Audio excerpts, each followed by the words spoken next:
Hello साथियों, welcome to planet 4। आप सभी को टीम विक्रम का नमस्कार।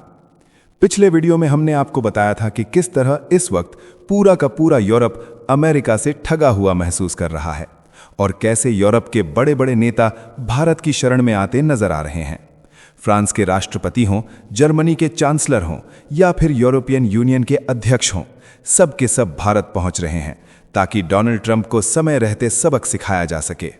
लेकिन इसी बीच इटली की प्रधानमंत्री मेलोनी ने जो चौंकाने वाला ऐलान किया है वो डोनाल्ड ट्रंप के लिए सीधी चेतावनी बनकर सामने आया है।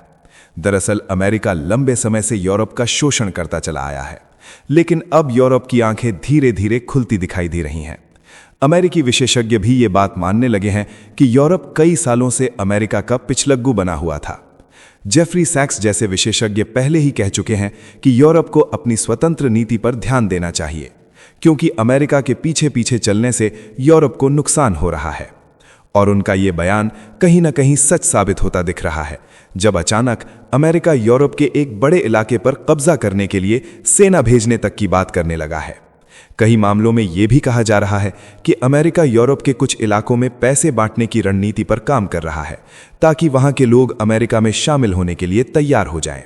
लेकिन अब यूरोप की तरफ से भी जवाब आने लगे हैं और डोनाल्ड ट्रंप को साफ शब्दों में संदेश दिया गया है कि अगर संप्रभुता को छेड़ा गया तो पहले गोली चलेगी और बाद में सवाल पूछे जाएंगे। इटली की प्रधानमंत्री जॉर्जिया मेलोनी का ग्रीनलैंड पर बयान अमेरिका की सोच, नाटो की मजबूरी और डोनाल्ड ट्रंप से जुड़ी रणनीति सब मिलकर एक बड़ी भू राजनीतिक कहानी बना रहे हैं। इस वीडियो में हम असली संकेत, अंतर्राष्ट्रीय प्रतिक्रियाएं और छुपे हुए संदेश समझेंगे। इस वक्त डोनाल्ड ट्रंप के शासन में अमेरिका ग्रीनलैंड को पाने के लिए इस कदर बेचैन और उतावला नजर आ रहा है कि अब वहां के लोगों को पैसे बांटने तक की बात सामने आ चुकी है ताकि वे चुपचाप अमेरिका में शामिल होने के लिए तैयार हो जाएं और डेनमार्क के खिलाफ खड़े हो जाएं। ये पूरा घटनाक्रम साफ इशारा करता है कि आने वाले समय में भी अमेरिका किसी इलाके पर कब्जा जमाने के लिए सैनिक ताकत और पैसे दोनों का जमकर इस्तेमाल करने से पीछे नहीं हटेगा। ठीक उसी अंदाज में जैसे अतीत में इन्हीं वजहों से हिटलर और अंग्रेज बदनाम हुआ करते थे। कहीं अमेरिका पैसों के दम पर संप्रभुता खरीदने की कोशिश करता दिख रहा है, तो कहीं गोली का डर दिखाकर सीधे राष्ट्रपति के अपहरण जैसी कार्रवाइयों की तस्वीर उभरती है। यह पूरा दृश्य धीरे धीरे ये एहसास करा रहा है कि अमेरिका इस समय दुनिया का सबसे बड़ा आतंकी देश बनता जा रहा है, जो किसी को भी चैन से रहने देने के मूड में नहीं दिखता। डोनाल्ड ट्रंप की बिगड़ती मानसिक स्थिति को देखकर यह आशंका और गहरी होती जा रही है कि अपने बचे हुए शासनकाल में वे कुछ ऐसा भयानक कदम उठा सकते हैं जिसे पलटना पूरी दुनिया के लिए दशकों का कठिन काम बन सकता है। अमेरिका ने ग्रीनलैंड को लेकर ऐसा दांव चल दिया है जिसने पूरी दुनिया की राजनीति में हलचल मचा दी है। डॉलर की पेशकश, संप्रभुता की बहस और सैन्य ताकत की परछाई। क्या किसी देश की वफादारी पैसों से खरीदी जा सकती है? आर्कटिक की बर्फ के नीचे जो भू राजनीतिक आग सुलग रही है वो अब दुनिया के सामने साफ दिखने लगी है। ग्रीनलैंड को लेकर डेनमार्क और अमेरिका के बीच तनाव सिर्फ बयानबाजी नहीं है, बल्कि ये शक्ति संतुलन, सुरक्षा और प्रभुत्व की कहानी है। डेनमार्क की ओर से पहले गोली चलाने जैसी चेतावनी क्यों दी गई, इसके पीछे 1952 का सैन्य आदेश क्या है? इस वीडियो में प्रतिक्रियाएं भी होंगी, गहरी इनसाइट्स भी होंगी और वो कनेक्शन भी जिसे अक्सर खबरों में अनदेखा कर दिया जाता है। आगे बढ़ने से पहले आपको बता दें कि सभी खबरों का क्रेडिबल सोर्स लिंक नीचे डिस्क्रिप्शन में दिया गया है, जिसे आप चेक करें और सोशल मीडिया की फेक न्यूज से दूर रहें। तो चलिए इन सभी खबरों को जानते हैं बेहद विस्तार से, आसान भाषा में। सबसे पहले जानते हैं कि इटली के प्रधानमंत्री ने अमेरिका के खिलाफ कैसे धमाका कर दिया है। तो इटली की प्रधानमंत्री जॉर्जिया मेलोनी ने ग्रीनलैंड को लेकर अमेरिका की किसी भी सैन्य कार्रवाई को लेकर खुली चेतावनी दी है। रोम में नए साल की पारंपरिक प्रेस वार्ता के दौरान मेलोनी ने साफ कहा कि अमेरिका ग्रीनलैंड पर कब्जे के लिए सेना भेजेगा, ऐसा वो नहीं मानती हैं। मेलोनी ने कहा कि ऐसा कदम नाटो के लिए गंभीर और दूरगामी नतीजे लेकर आएगा। उन्होंने ये भी जोड़ा कि ग्रीनलैंड और पूरे आर्कटिक क्षेत्र में नाटो की मजबूत और प्रभावी मौजूदगी बेहद जरूरी है। मेलोनी ने स्पष्ट किया कि अमेरिका का ऐसा कोई भी फैसला किसी के हित में नहीं होगा। उन्होंने ये भी कहा कि अमेरिका के अपने हित भी इससे प्रभावित हो सकते हैं। ये बयान ऐसे वक्त आया है जब वैश्विक राजनीति पहले से ही तनाव के दौर से गुजर रही है। हाल ही में अमेरिका की एक सैन्य कार्रवाई में वेनेजुएला के नेता को हिरासत में लिए जाने के बाद ग्रीनलैंड को लेकर आशंकाएं और तेज हो गई हैं। व्हाइट हाउस ने संकेत दिया है कि ग्रीनलैंड को हासिल करने के लिए कई विकल्पों पर विचार किया जा रहा है, इसमें सैन्य विकल्प की संभावना भी शामिल बताई गई। मेलोनी, जो अमेरिकी राष्ट्रपति डोनाल्ड ट्रंप की यूरोप में करीबी मानी जाती हैं, उन्होंने कहा कि अमेरिका की किसी भी आक्रामक पहल का असर सीधे नाटो पर पड़ेगा। उन्होंने ये भी कहा कि आर्कटिक क्षेत्र में अन्य शक्तियों के बढ़ते दखल को रोकने के लिए नाटो की मौजूदगी बढ़ाना जरूरी है। ये बयान यूरोप और अमेरिका के रिश्तों में नई बहस को जन्म दे रहा है। साथियों, आगे बढ़ने से पहले आप सभी को बता दूं कि दुनिया भर की 100 से ज्यादा खबरें रोज शाम 9 बजे जी चिल्स चैनल पर एक साथ मिलती हैं। डिस्क्रिप्शन में लिंक मौजूद है। अब जानते हैं कि अमेरिका ग्रीनलैंड के एक एक नागरिक को 90-90 लाख रुपए बांटने की तैयारी क्यों कर रहा है। तो अमेरिका ने दुनिया की राजनीति में एक बार फिर ऐसा पत्ता फेंका है जिसे देखकर यूरोप में सन्नाटा छा गया है। ग्रीनलैंड जैसे ठंडे और बर्फीले इलाके में अब डॉलर की गर्मी पहुंचाने की तैयारी हो चुकी है। अमेरिका के भीतर हुई चर्चाओं में यह बात सामने आई है कि ग्रीनलैंड के नागरिकों को सीधे नकद रकम देने का विचार रखा गया। इस रकम का मकसद साफ है, डेनमार्क से दूरी बढ़ाना और अमेरिका के करीब आना। यह प्रस्ताव किसी आधिकारिक दस्तावेज में नहीं उतरा है, लेकिन सत्ता के गलियारों में इसकी गूंज तेज हो चुकी है। दुनिया समझ चुकी है कि यह सिर्फ पैसा नहीं है, यह रणनीति है, यह दबाव है और यह एक नए दौर की भू राजनीति है। अमेरिकी प्रशासन के भीतर जो आंकड़े उछाले गए वे चौंकाने वाले थे। चर्चा में प्रति व्यक्ति $10,000 से लेकर $1 लाख तक की रकम का जिक्र हुआ, यानी तकरीबन 90 लाख रुपया प्रति व्यक्ति। ग्रीनलैंड की कुल आबादी करीब 57,000 है, यानी यह सौदा अरबों डॉलर का बनता है। यह विचार केवल आर्थिक सहायता का नहीं है, बल्कि वफादारी के सौदे जैसा दिख रहा है। अमेरिका यह संदेश देना चाहता है कि भावनाओं से नहीं, फायदे से सोचो। इस सोच ने यूरोप की नींद उड़ा दी है। ग्रीनलैंड के लोग अपनी पहचान, अपनी जमीन और अपने भविष्य को लेकर साफ रुख रखते हैं। वहां की राजनीति में यह पैसा किसी चमत्कार की तरह नहीं देखा जा रहा। अमेरिकी राष्ट्रपति डोनाल्ड ट्रंप ने इस पूरे मुद्दे पर बिना लाग लपेट के बात रखी है। ट्रंप का कहना है कि ग्रीनलैंड पर केवल अधिकार नहीं, बल्कि पूरा मालिकाना हक होना चाहिए। उनके लिए समझौते, लीज और संधियां काफी नहीं हैं। ट्रंप की सोच में मालिकाना हक शक्ति का प्रतीक है। उन्होंने अंतर्राष्ट्रीय कानून को अपनी सीमा मानने से इनकार किया है और कहा है कि उनका मार्गदर्शन उनकी अपनी सोच और नैतिकता करती है। ये बयान दुनिया के लिए एक चेतावनी जैसा है। ये साफ संकेत है कि अमेरिका इस मुद्दे को हल्के में नहीं ले रहा।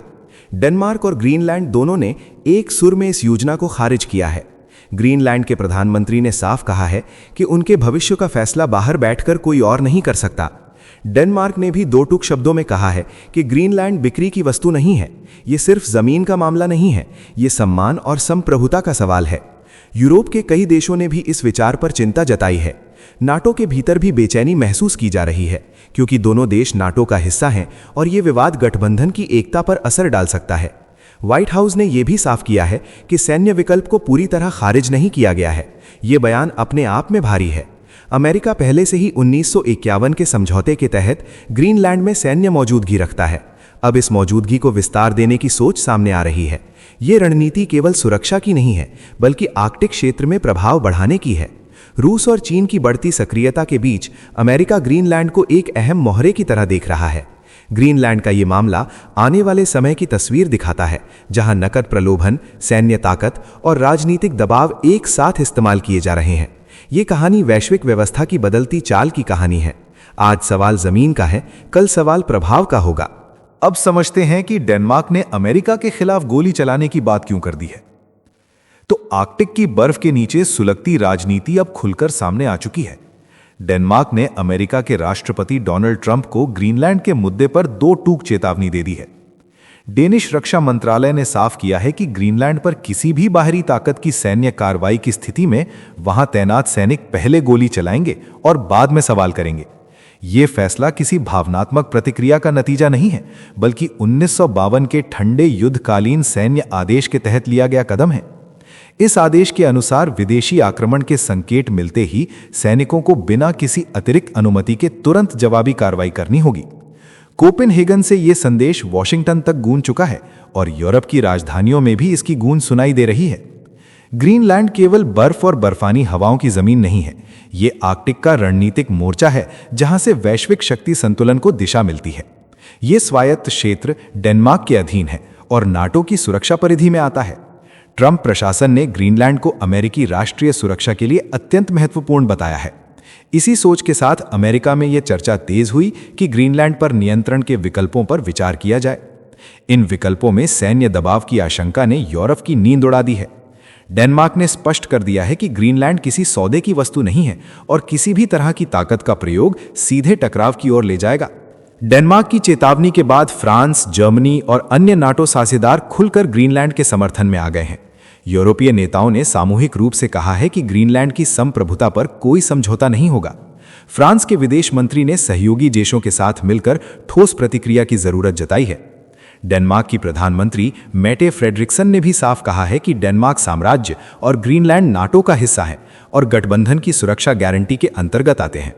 उन्होंने अमेरिका को याद दिलाया कि दोनों देशों के बीच पहले से रक्षा समझौता मौजूद है, जो सहयोग के लिए है, दबाव के लिए नहीं। अब समय है टीम विक्रम परिवार के लिए आज के एक्स्ट्रा न्यूज की। तो पाकिस्तान के रक्षा मंत्री ख्वाजा आसिफ ने ऑपरेशन सिंदूर के बाद दुनिया के सामने एक चमकदार कहानी रखी है। उनका दावा है कि रक्षा सौदों की बाढ़ ने पाकिस्तान को इंटरनेशनल मॉनेटरी फंड के कर्ज से आज़ादी के रास्ते पर ला खड़ा किया है।